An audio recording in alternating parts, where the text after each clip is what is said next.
A very wonderful day, viewers out there. Welcome to your program, wonderful program, Perspective on ITV. My name is Chuka Onguhai. Perspective on ITV, we will look on a variety of issues with profiling solutions. Last week, we were here on the program, of course. This week, we're back here. On this week's episode, we're looking at problems associated with land acquisition in the FCT and, of course, in the country as a whole. With me in the studios to discuss this is no other than Mr. Sadiq Ahmed, and of course is an estate consultant, as well as the head of sales and marketing at Tahil Estate. Welcome to the program, sir. Thank you very much. Thank you for having me, Mr. Chuka. Yes, let's go straight to the question. What are the problems in acquiring land? Let's look at the FCT first of all, and of course, look general note. What are the problems we think we face in acquiring land so far? Okay, thank you for having me once again, Mr. Chuka. A lot of people acquiring land in FCT don't know exactly the procedures, don't know what they need to go through to acquire land in FCT. It's just about, okay, my brother said this land is good, my sister said this land is good, my neighbor said I should come and buy this land. It's all a matter of that your brother, that your sister, that your neighbor is not an expert on those lands he's recommending you to buy, although he might or she might be recommending you to buy those lands innocently, not knowing that you might have challenges in the future. So to avoid those challenges in buying land, there is a detailed step-by-step procedure one needs to follow if you are acquiring land in FCT. You can acquire land today, tomorrow government comes and says, no, this place is supposed to be a burial ground. You acquire the land to build a personal house, they tell you, no, this place is supposed to be for a religious institution. You acquire land today, tomorrow somebody comes up that, no, this is his land, he has acquired it through another process. So to avoid all this process, I believe as we go forward in the show, we are going to talk about how to acquire land to avoid all those challenges you might possibly have that come with acquiring land in FCT. We've seen so many issues as it concerns land grabbing various places. How does that come about, and how do we guide against the issue of land grabbing? Okay. To avoid land grabbing, especially in FCT, documentation is very important. But to appropriately answer this question, let me put you through what you need to do if you are acquiring a land in FCT.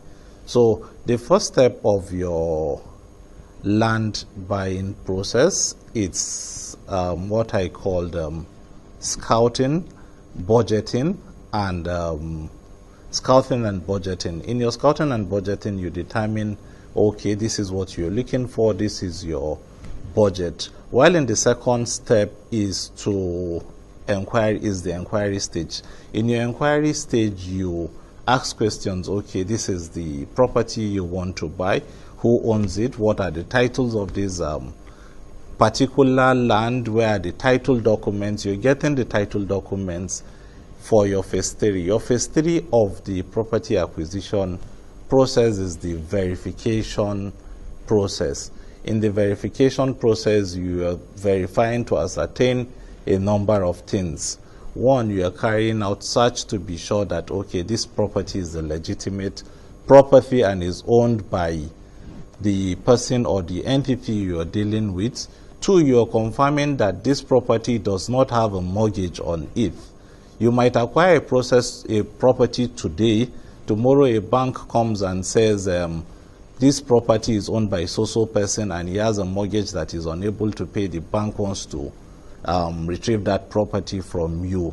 Also, you are also verifying that that particular property you are buying, what you have on paper is what is on ground. Because you can be buying a property from somebody today, he's showing you property A, while what is on paper is property B. You go and carry out your search and they tell you this is a good property. You come to property B to start building. Somebody says this is his property. When adequate search is carried out, you realize that the property you were sold to was in a ditch. So you need to verify that, okay, what you have on paper is what you have on ground.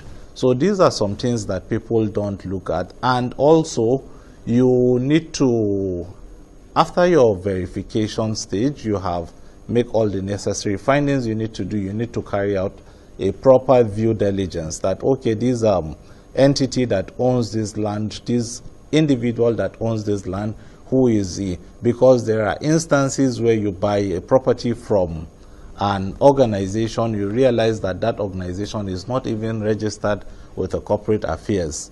If something comes up tomorrow, you can't tell the court that this is an unregistered company that you buy this property from. It means you're putting yourself at a disadvantage. Those are all the verification stage. After the verification stage, if everything goes well, the next phase is your contract of sale.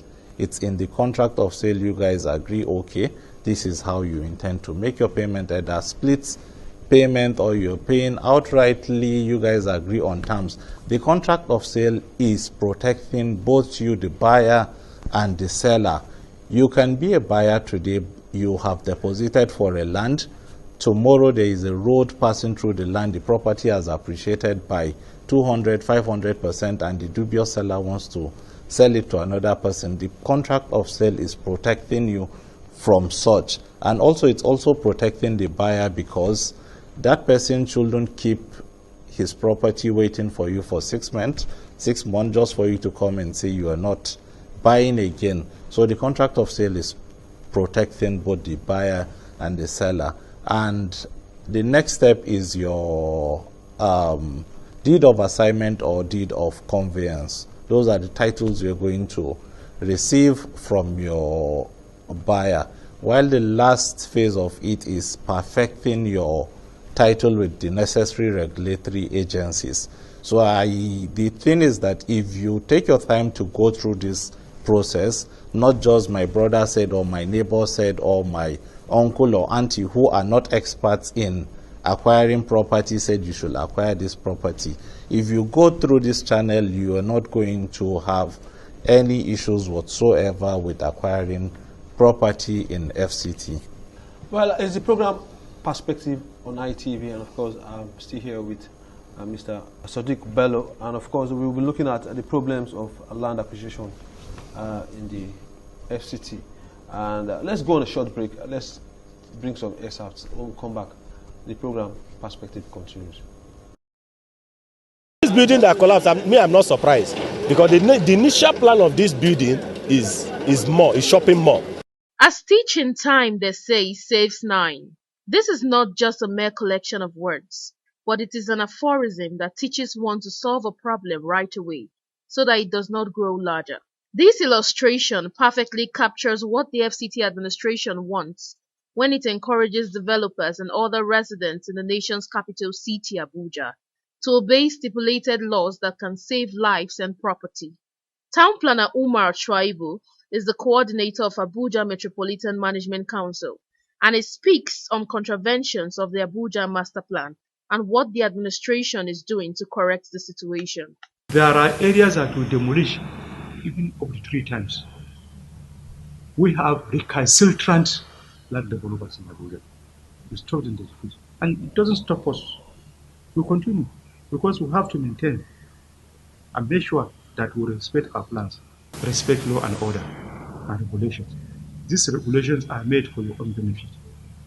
So whatever the authority said, you know, this is for your own benefit. Please abide by it.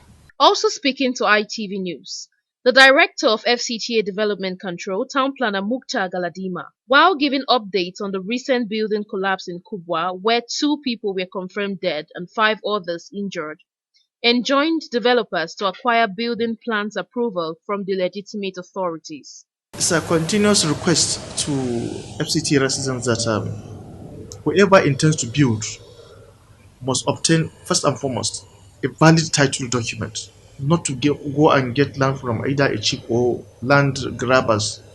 You must obtain a valid title document. And then you also must obtain a development permit from Department of Development Control.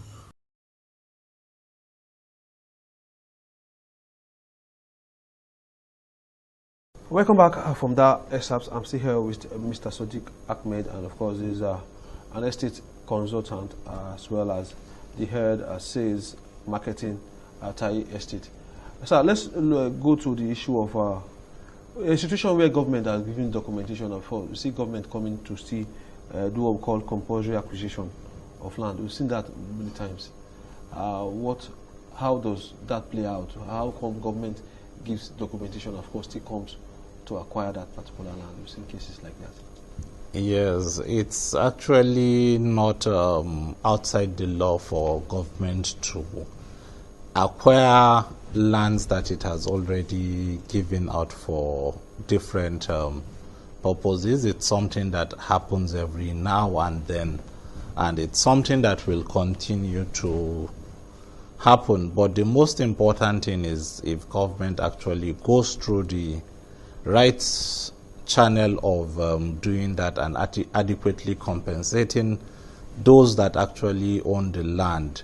Because if you look at the Land Use Act of 1978, it clearly states that all lands belong to the government, and it also empowers the government that if there is an overriding public interest on a particular land, government can acquire it. It also states that the owner of that land needs to be duly notified on what purpose, on what ground, on what public interest is his land being acquired by the government. It's not in his room to speculate that, okay, it might be for a public school or it might be for a room.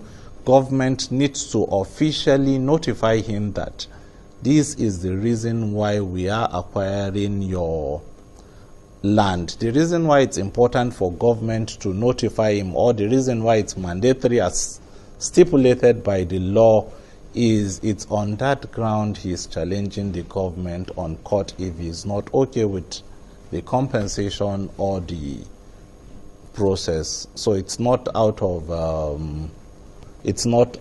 the law for government to forcefully, as you put it, forcefully acquire property from an individual. But I will not call that forcefully, since it's in line with the law, except if government goes outside the law not to follow the right procedure of appropriately notifying that person and the purpose and the due compensation that is on that land.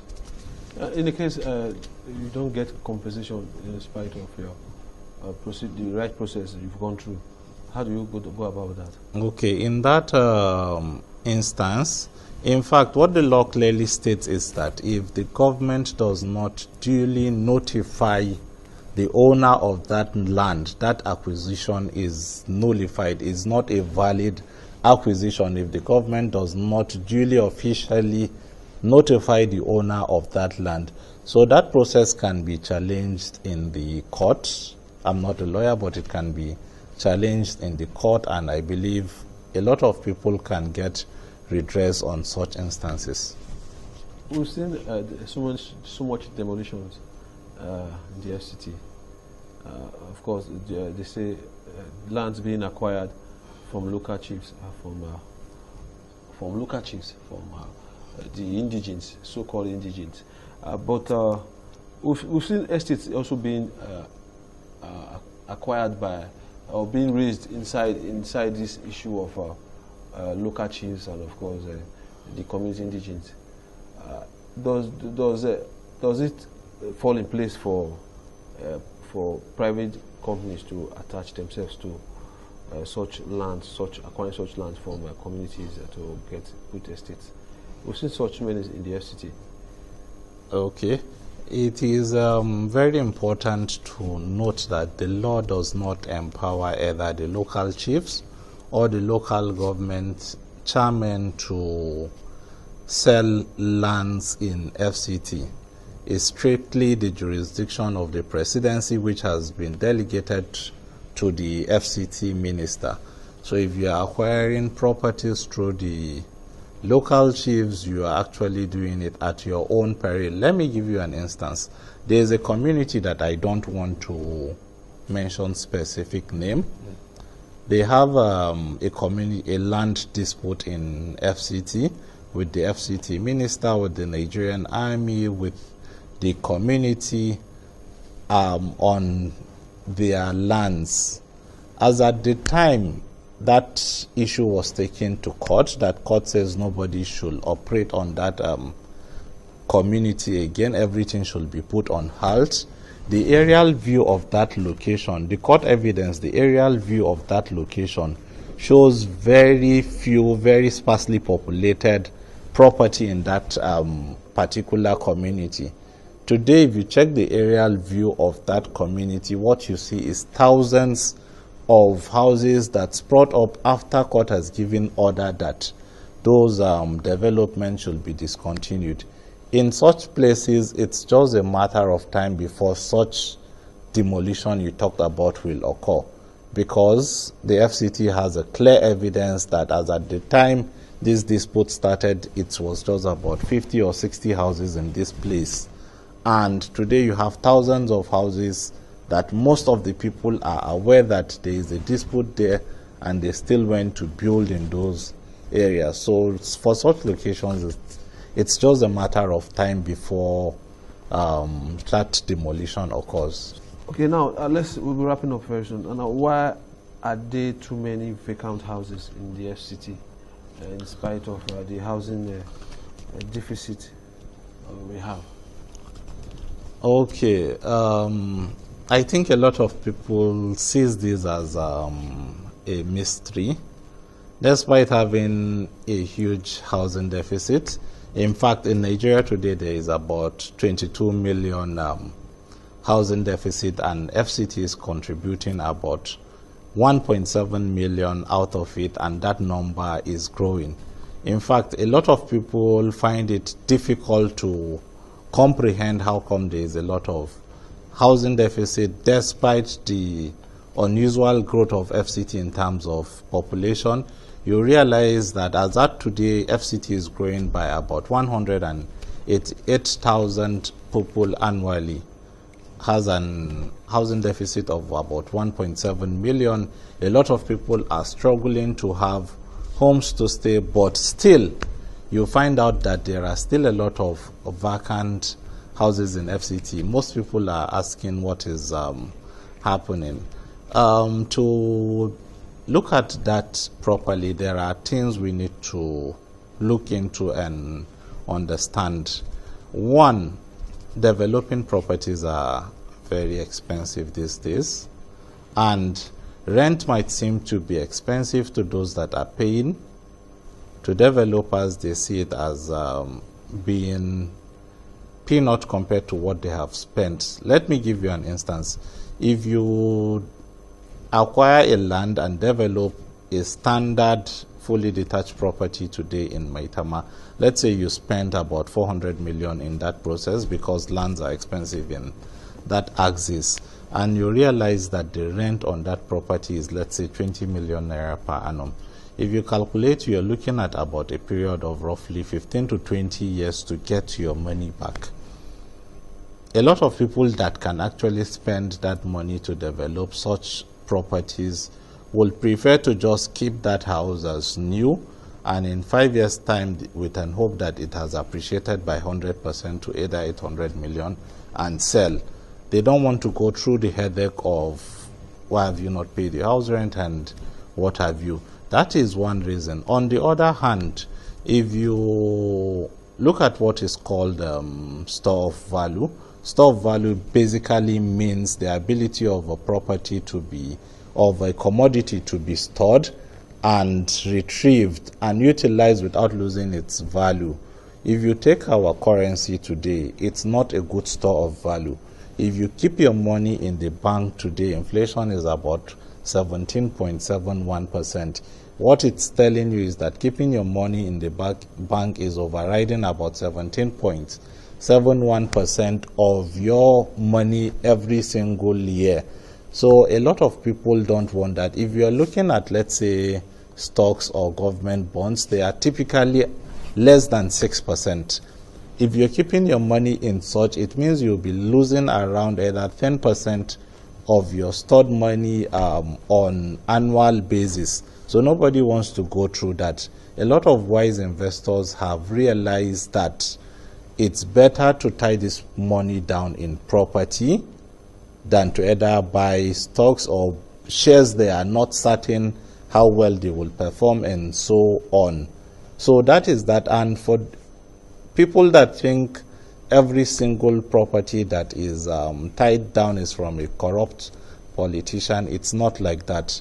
You know, Africans have this mentality of anything that is beyond your comprehension is ill-gotten. The world is actually changing a lot. If you take for an example now, in 2017, the world has only about 250 unicorn brands.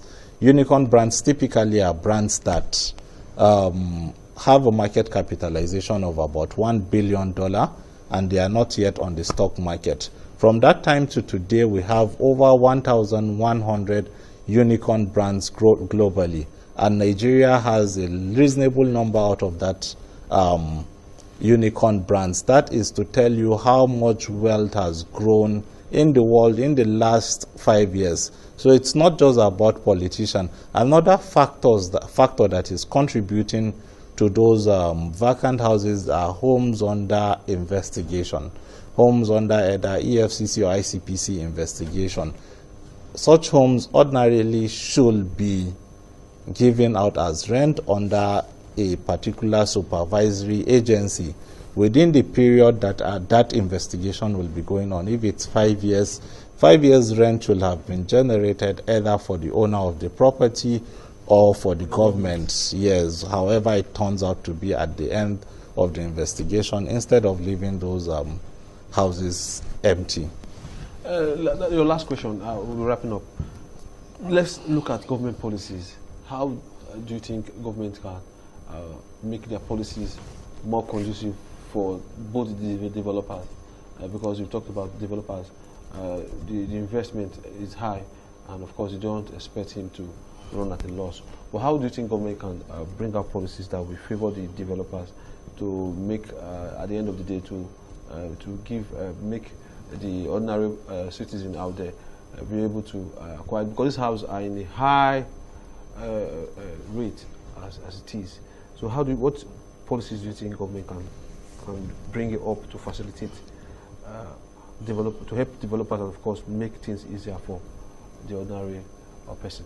Okay, a lot of policies that government needs to make, many of them are already existing, but it's how well they are being implemented or executed that is the question to ask. If you take for an example now, on a lot of building materials, because of the cost of acquiring those materials, it makes building in general very expensive. Government can subsidize or cut down taxes on acquiring those building materials, and also like industries that manufacture those materials in the country, government can cut down on taxes on for those industries and regulate their prices so the end product can also be reasonably affordable. That is on that angle. Then on the mortgage side of it also, government should look at still cutting down the interest rate on mortgages. Currently is at 6% or thereabout for the government-owned mortgage banks. So that can actually be cut down further, and for other mortgage banks that are private, government should look at regulating those sectors to have better rates.